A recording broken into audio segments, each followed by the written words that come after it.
Tropical Cyclone Formation Update. Habagat at trough ng LPA, magpapaulan sa ilang bahagi ng bansa.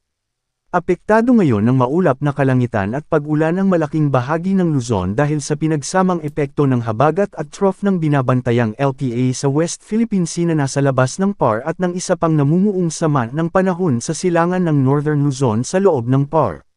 Mababa ang tsansang magkakaroon ng bagyo sa loob ng Philippine Area of Responsibility, PAR, sa susunod na 5 araw. Mga dapat malaman. 1. No low pressure area, LPA. Sa ngayon, mababa ang tsansang magkaroon ng bagyo sa susunod na 5 araw. Bagamat may low pressure area, LPA, 08C, sa labas ng Philippine Area of Responsibility, PAR, hindi ito inaasahang papasok sa PAR ang nasabing LPA. Ang trough nito ay nakakaapekto sa Northern at Central Luzon.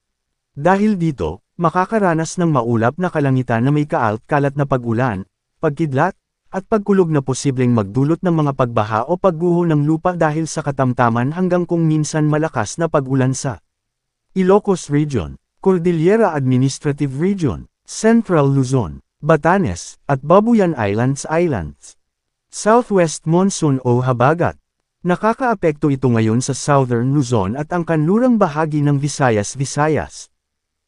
Dahil dito, makakaranas ng maulap na kalangitan na may kalat-kalat na pag-ulan, pagkidlat, at pagkulog na posibleng magdulot ng mga pagbaha o pagguho ng lupa dahil sa katamtaman hanggang kung minsan malakas na pag-ulan sa Metro Manila, Calabarzon, Mimaropa, Western Visayas, Camarines Norte, at Camarines Sur.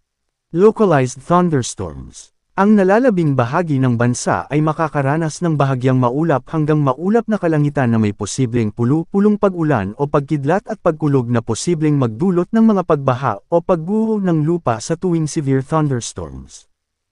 Paalala, posibleng magbago pa ang forecast.